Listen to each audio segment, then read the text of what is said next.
हिंदी में यूपीएससी की तैयारी से संबंधित प्रोग्राम्स को देखने के लिए सब्सक्राइब करें स्टडी IQ-IAS हिंदी। नमस्कार, बहुत बहुत स्वागत है आप सभी का स्टडी IQ-IAS हिंदी में। मेरा नाम है अतुल जैन।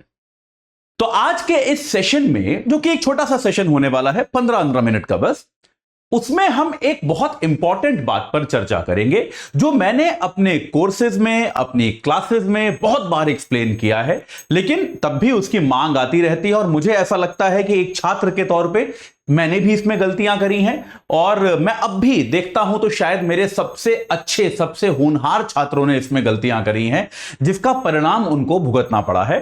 तो मैं नहीं चाहता कि ऐसा आप में से भी किसी के साथ हो। तो इसीलिए आज हम बात करेंगे यूपीएससी में रिवीजन के प्लान की। सुनने में बड़ा सिंपल लगता है, रिवीजन मतलब जो आपने पढ़ा उसको आप एक बार दोहरा लीजिए, उसको आप एक बार दोबारा पढ़ लीजिए। यह बात सही है, लेकिन तब भी इसको लेकर प्लान बनाने की आवश्यकता है। यह मैं आपसे क्यों कहता हूं, इसको एक बार समझने की कोशिश करते हैं।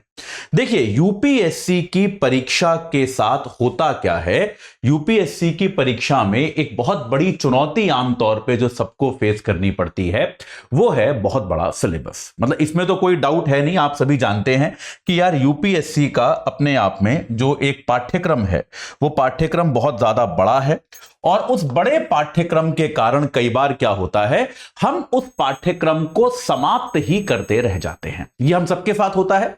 आप में से कई लोग बिगिनर होंगे, आपके साथ अभी हुआ नहीं होगा लेकिन होगा। मैं आपको इस बात की गारंटी कर सकता हूं कि यह होगा कि पाठ्यक्रम जो है वो इतना ओवरवेलमिंग, जैसे अंग्रेजी में कहते हैं, इतना ज्यादा बड़ा होता है और वो हमारे सामने आता है। हमको लगता है कि यार जितने दिन हैं उतने दिन में तो ये बस खत्म ही हो पाएगा शायद, तो हम उसे खत्म करने की प्रक्रिया में लग जाते हैं और लगे रहते हैं, जो कि सही भी है, इसमें कुछ गलत नहीं है। मैं खुद ये कहता हूं कि पाठ्यक्रम की जानकारी होना और उसको समाप्त कर पाना यह अपने आप में बहुत बड़ी उपलब्धि होती है।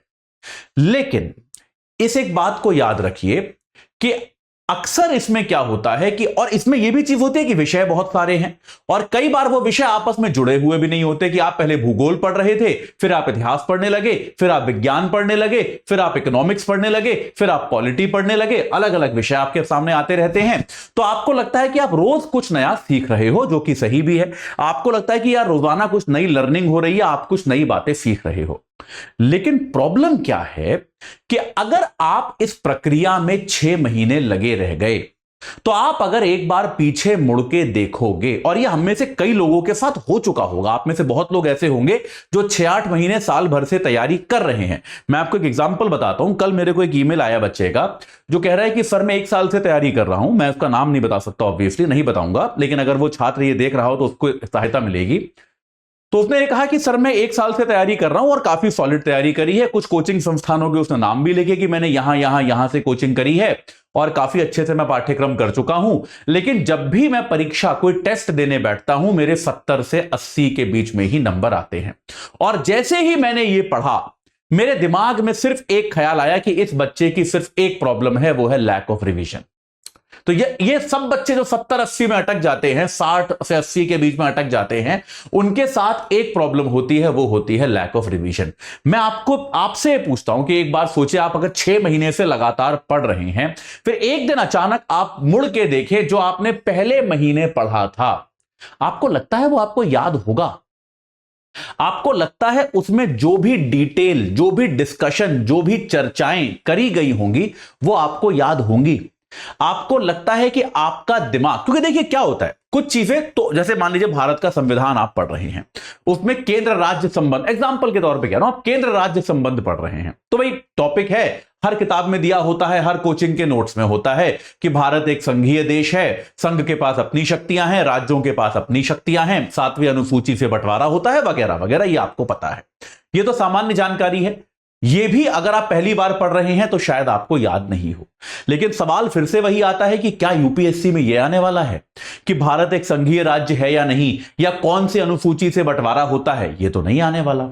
यूपीएससी में क्या आएगा, यूपीएससी में वो इसके आधार पे सवाल पूछेंगे, और जो सवाल पूछेंगे वो सवाल किस चीज पे आधारित होंगे कि अगर आपने मेरा कोर्स ज्वाइन किया है या कोई भी कोर्स ज्वाइन किया है या किसी भी यूट्यूब क्लास से पढ़ा है, तो उस क्लास में जो चर्चा हुई थी, क्लास में टीचर क्या करता है? मैं भी आपको कह सकता हूं ना कि आपको अगर इकोनॉमिक्स पढ़नी है तो यार ये रही रमेश सिंह, मैं भी भाई रमेश सिंह का ही प्रोग्राम लेता था, ये खरीद लो और इसका चैप्टर बाय चैप्टर पढ़ना शुरू कर दो। लेकिन उसके बाद भी आप लोग कहते हैं कि सर रमेश सिंह पढ़ाइए आप। तो जो किताब में लिखा है उसके ऊपर मैं क्या ऐड करता हूं? मैं चर्चा ऐड करता हूं। उस चर्चा में मैं आपको एग्जाम्पल देता हूं। उस एग्जाम्पल में मैं आपको यह बताता हूं कि आजकल की परिस्थितियों में वो कैसे रेलेवेंट है। यूपीएससी में यही आता है। वो आपसे कभी यह नहीं पूछेंगे केंद्र राज्य संबंध क्या है, वो आपसे यही पूछेंगे कि भाई अगर मुख्यमंत्रियों का चयन जो है वो हाईकमान कर रहा है, जैसे अभी हाल ही में चुनाव हुए और हम देख रहे हैं कि मुख्यमंत्रियों का चयन विधायक तो कर नहीं रहे, केंद्रीय पार्टियां जो है वही कर रही हैं कि मुख्यमंत्री कौन बनेगा, तो क्या इससे केंद्र राज्य संबंधों पर असर पड़ता है या नहीं पड़ता? तो ये सवाल आपसे अब पूछे जाएंगे। ये चीजें क्लास में डिस्कस होती हैं, ये चीजें किताबों में नहीं दी होती। यानी कि आपको याद क्या रखना है? जो थ्योरी है वो तो याद रखनी ही रखनी है, साथ के साथ आपको याद रखना है कि क्लास के अंदर क्या डिस्कस हुआ था।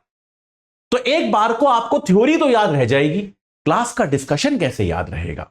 तो क्लास का डिस्कशन याद रखने का इकलौता उपाय है जिसको मैं कहता हूं तीन स्तरीय, क्षमा कीजिएगा, जिसको मैं हमेशा कहता हूं तीन स्तरीय रिवीजन।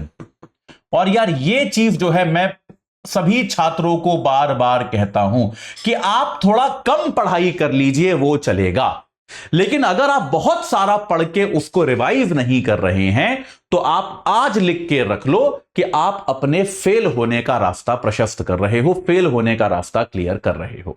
जो बच्चा इतना पढ़ता है लेकिन उसको 20 बार पढ़ता है, रिवाइज करता है, और तुलनात्मक तौर पे वो छात्र जो इतना पढ़ता है लेकिन उसको एक बार या एक भी बार रिवाइज नहीं करता, मेरे ख्याल से पहले वाले छात्र के चयन की संभावना बहुत ज्यादा है दूसरे वाले छात्र की तुलना में। मेरा एक बहुत अच्छा मित्र है, आईआईटी में मेरा जूनियर था, जो अभी एक आईपीएस ऑफिसर है, एसपी है उत्तर प्रदेश में।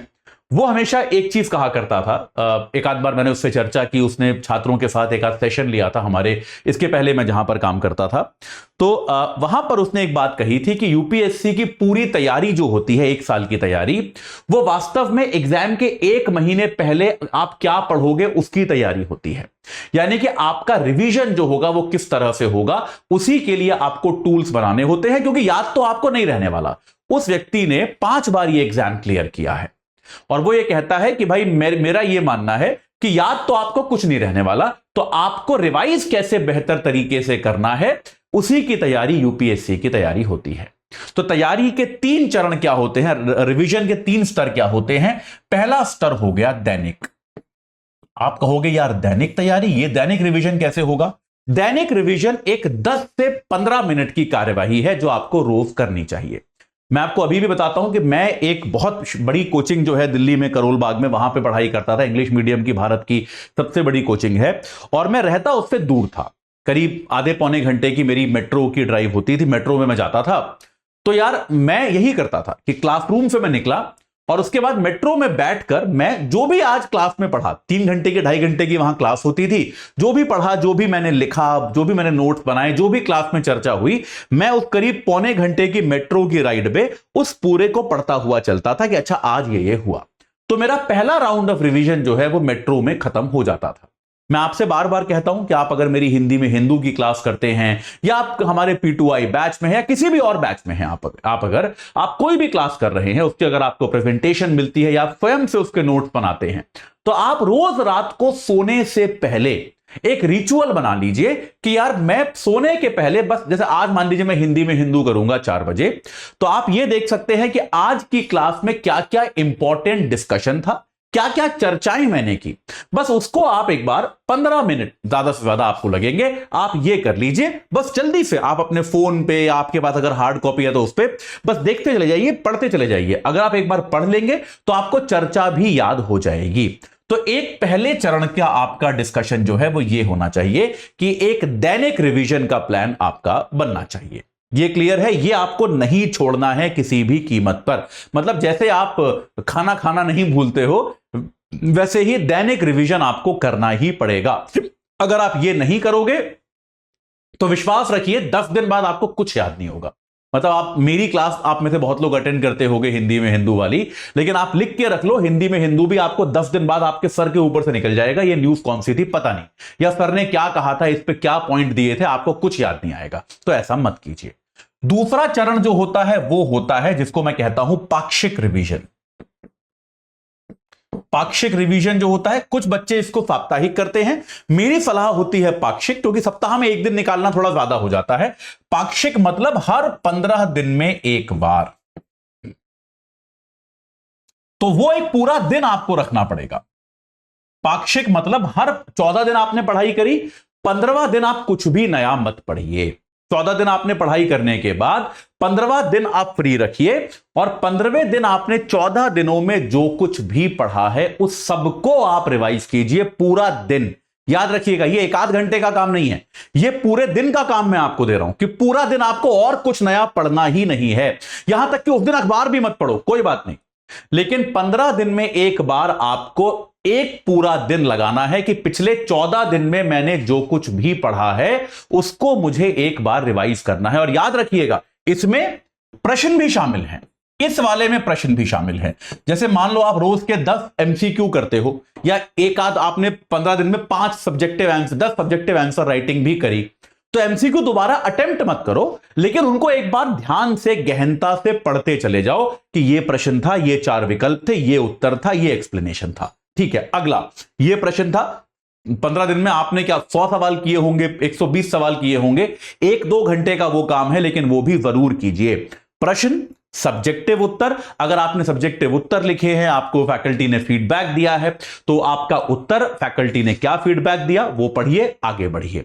लेकिन हर 15 दिन में आपको ये एक चरण पूरा करना ही पड़ेगा कि जब भी मेरा एक विषय समाप्त हो, माफ कीजिएगा, जब भी एक पक्ष समाप्त हो, पाक्षिक जब हो, हर 14 दिन के बाद मैं एक दिन रिजर्व रखता हूं रिजर्वेशन के लिए, रिजर्वेशन नहीं, माफ कीजिएगा, रिवीजन के लिए। शब्दों का आज घालमेल हो रहा है बार बार। रिवीजन के लिए जो है आपको ये एक दिन रिजर्व रखना ही पड़ेगा। अगर आपने ये एक दिन रिजर्व नहीं रखा तो मैं दावे के साथ कह सकता हूं आपको याद ही नहीं आएगा आपने क्या पढ़ा था। तो एक हो गया डेली, एक हो गया पाक्षिक, और तीसरा जो हो गया वो हो गया विषय के अंत में। ये तो आपको पता होगा, ये मेरे ख्याल से मेरे को बताने की आवश्यकता नहीं है। मैं आग्रह आपसे यह करूंगा, अगर आप एक एक करके विषय समाप्त कर रहे हैं तो जैसे ही आपका एक विषय समाप्त हो उसके बाद आप एक बार कम से कम पूरे विषय को रिवाइज करें। इसमें आप 2 दिन ले सकते हैं, आप चाहे तो 3 दिन भी ले सकते हैं, लेकिन 2 दिन का टाइम आप जरूर रखें कि आप जो है कोई भी नया विषय भी शुरू होता है तो शुरुआत में उसमें बहुत हल्की चीजें होती है। अगर मैं इकोनॉमिक्स में मान लीजिए आपको नया विषय इकोनॉमिक्स में तुरंत पढ़ाना शुरू करता भी हूं तो पहले 2 दिन तो इकोनॉमिक्स बहुत ही सिंपल होती है ना यार, कि इकोनॉमिक्स कैसा विज्ञान है, ये तो बहुत कॉमन सेंस की बातें होती है।